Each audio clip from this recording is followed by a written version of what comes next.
Today, we are going to look at the presentation principles. This is your friend and facilitator Vivek Pavaskar from Shri Mallikarjun and Shri Chetan Manju Desai College, Kanpara. Outline of this module. We are going to look at the Murphy-Monkey technique.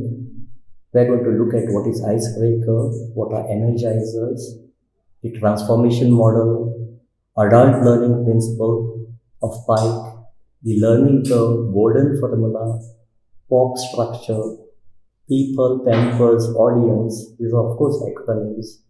And then the kind of questions that we will have to face as presenters. And then the conclusion, of course. What is going to be the learning outcome? At the end of the learning, unlearning and relearning cycle, the participants who involve will evolve and will be able to apply their mind to design and deliver presentations that excite, enlighten and season.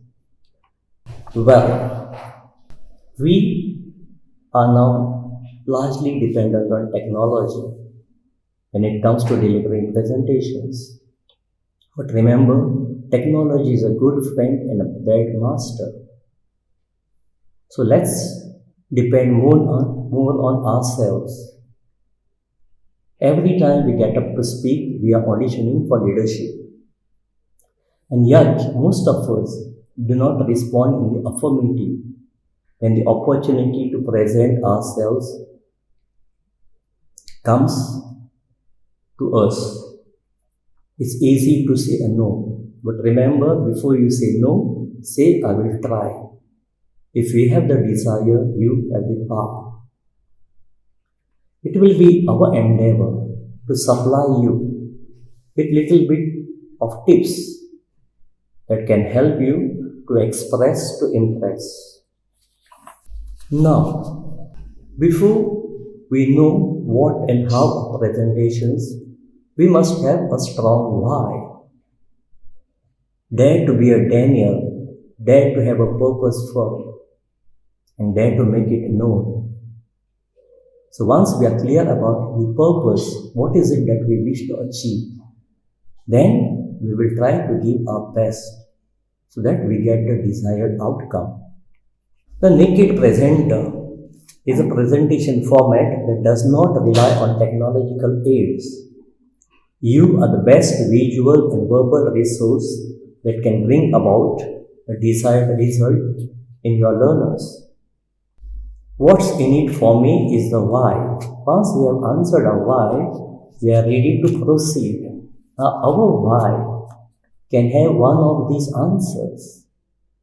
Maybe we want to become better presenters so that people will look up to us. We want to impress people. We need to present in our personal and professional life for our growth. We want to learn, so only by practicing and actually doing it, we can learn to give presentations. And sometimes there is this vitamin M, money. There is also money involved. There are great speakers. No matter what your purpose is, you must be able to say, yes, I'm loving it. Now, I am nervous just as you are or you will be when we have to present, and that's okay. We are human beings, we are not perfect. But every time we must learn and try to become better and better, or else we'll have to become weaker. The fear that we talk about is false evidence appearing real. Now, our response to this fear could be forget everything and run, or fight everything and rise.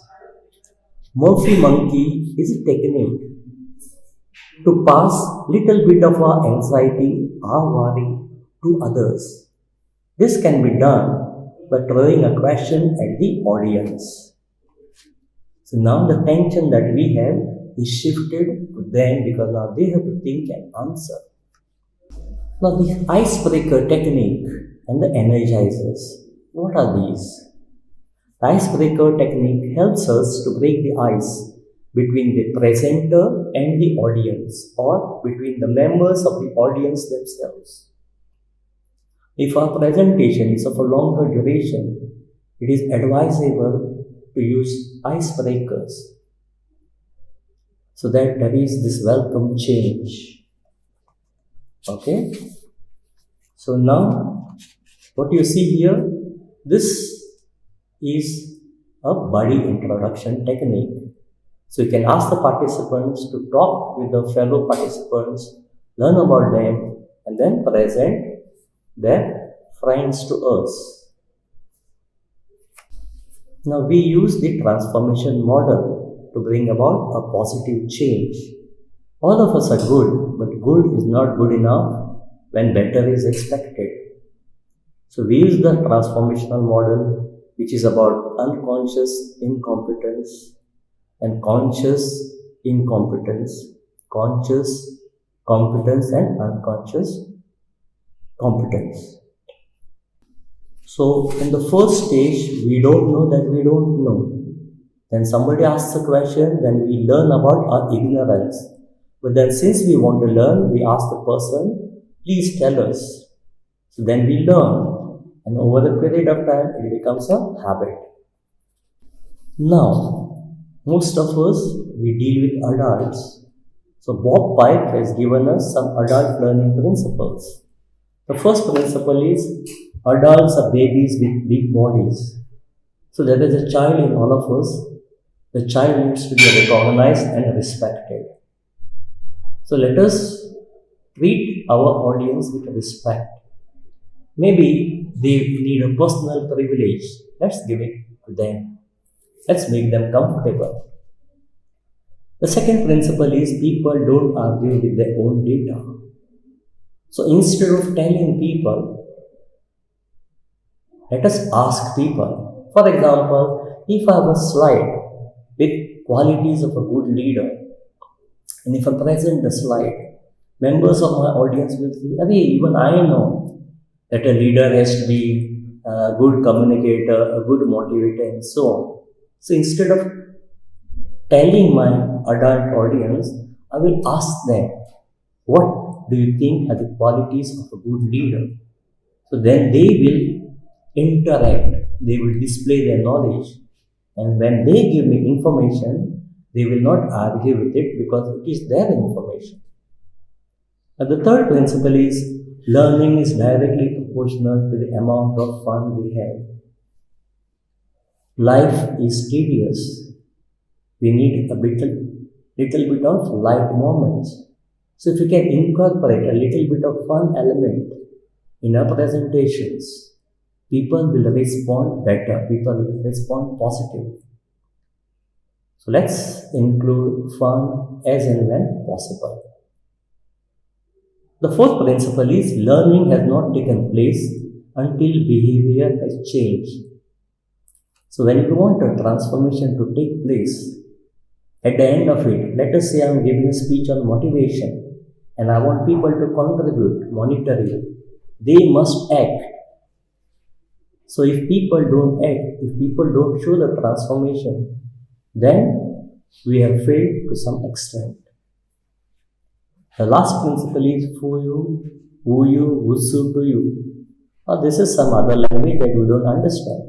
Let's understand the meaning. It says, if the papa's having it and the mama's having it, doesn't mean that the kids will have it. So if my father is a doctor, my mother is a doctor, it's not necessary that I have to become a doctor.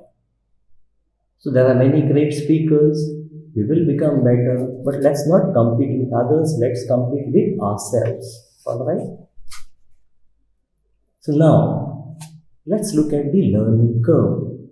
There is some research which tells us that there are three principles. Principle of primacy, principle of recency, and the principle of intensity. So what is told to us at the beginning of a presentation, we will remember better. What is told to us at the end of the presentation, we will remember better. And then there are certain things that will have an impact on us. So they are intense things. So law of primacy, law of recency, and law of intensity. So what we must do is we must break down a longer presentation into chunks. So the same principle applies to those chunks, and the remembering and recall becomes easier for our learners. Another thing that we can do is use something called memory hook. Now if you see, there is this animation which attracts people because it's visual. So remembering this SWOT analysis becomes a little easier. Or look at this particular word, jobless. So there is this collar which is turned and cut to make a noose, so that the jobless people may want to commit suicide. So using small things like this, we can help people to remember what we have told them. Now, when it comes to public speaking, there are different formulae. One is the golden formula. Another formula is simply like this. Tell them what you are going to tell them. So at the beginning of the presentation, you must tell people that, ladies and gentlemen, today I'm going to present to you 5 keys to success.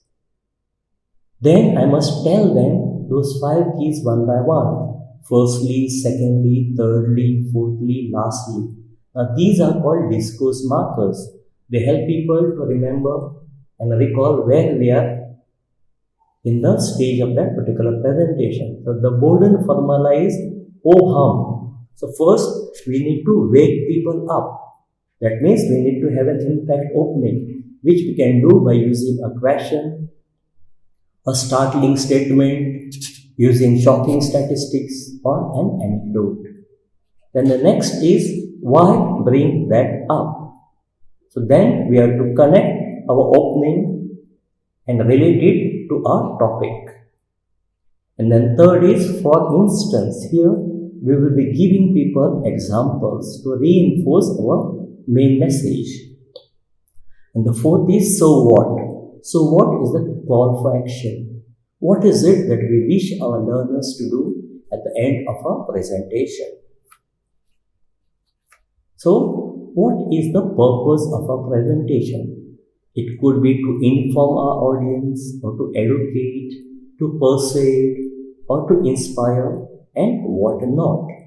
Now, the purpose of a presentation will depend the kind of content we use. Then there is the structure. Now there is problem solution. So we present a problem and then we give possible solutions. There is this chronological format, things as they have taken place. Or there is a climax format. The highlight is presented first. Even the newspaper uses this climax format because people now don't have the time. We just look at the headline, then we decide if the news is interesting or not. Then we have the linear, where in an essay, one paragraph is connected to the next and so on. If I'm on paragraph 5 and if I remember something which has to be included in paragraph 2, it becomes a little difficult, which is why sometimes we use the radial format, which is the mind mapping format. We also have the features and benefits. We talk about features of a product, benefits of a product, so that people are induced to buy our product. Then we are using presentation to persuade, to convince. So the closing for such presentations become important.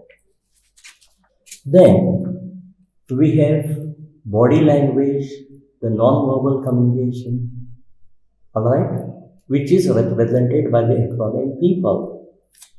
So the P stands for postures and gestures. So how do we use our hand gestures? At the second button, we have this solar plexus. So our hands have to rest there. So we can make gestures in one frame. Our facial expressions as well as gestures are captured. The E stands for the eye contact. So how's our lighthouse? Just like the lighthouse travels from left to right, we must find someone at the left who responds positively, and someone in the middle, and someone towards the right. Now our gaze, okay, can be for 2 to 3 seconds. We cannot keep on looking at one person. It will look odd.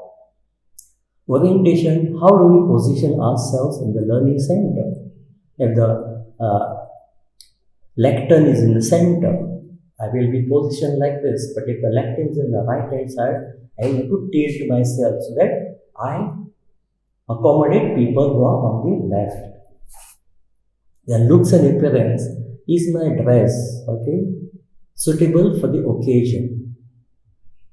Sometimes if a woman uses dangling earrings, it could create a kind of a disturbance. People may be hooked to the dangling earrings. E stands for expression of emotions.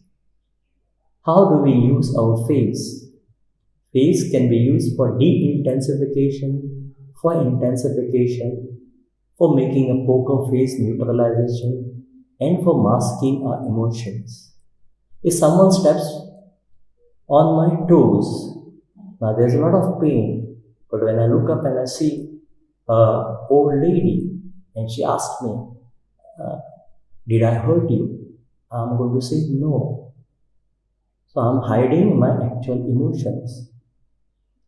So let's use our emotions and let's ensure that our emotions connect with what we are saying. If my friend has expired and I'm giving a condolence speech and someone is videotaping, then I cannot make a smiling face just because I'm getting videotaped. It will look odd, alright? Then we come to the voice skills, represented by the acronym PAMPERS. Projection, P, projection, speak louder than usual because our voice we have to throw so that it reaches the back of the hall. Articulation, where we have to be articulate, clear. We should not swallow words. Modulation is up and down. Otherwise, our tone becomes monotonous and people may go to sleep. Pronunciation. Now, English is not a phonetic language, so pronunciation problems occur. Now, in a speech, repetition is advisable because sometimes some people may miss out on the important points. Then S is for speed. So we have to use delivery speed to manipulate the audience. Fast delivery to excite and stimulate. Slow delivery to emphasize, dramatize and control. Now, the acronym audience is for audience analysis. So how many people will be there? What do they know? What is the age, gender? I cannot give a speech on inflation to KG students, right? I is for interest. Why are they there? Some people are there because they have to be there. Some people are there because they want to be there. They are motivated. Environment is, can you all see me, hear me? Alright? Is there noise in the background? N is for needs. Why are they here? Okay? What are their needs? And then customizes what are our needs. Now we cannot address all the needs, so we must pick and choose. So last E is for expectations. Can we give them something that they want to hear so that they will vibe well with us? And then for most presentations, there is this question answer session. So then there are closed questions like what is your name? Now this question cannot have multiple answers. Then we have open-ended questions like about, what do you think about? Next is framing. Enable us to see how this fits with hypothetical questions. What do you suppose would happen? And then reflective questions that enable our audiences to reflect on what we have said. Now, silence is also a powerful tool. Silence can be used to communicate yes or no. It will depend on the context. So let's learn, unlearn and relearn. And let's share our learning. Learn to share, share to learn. And friends, there are references given.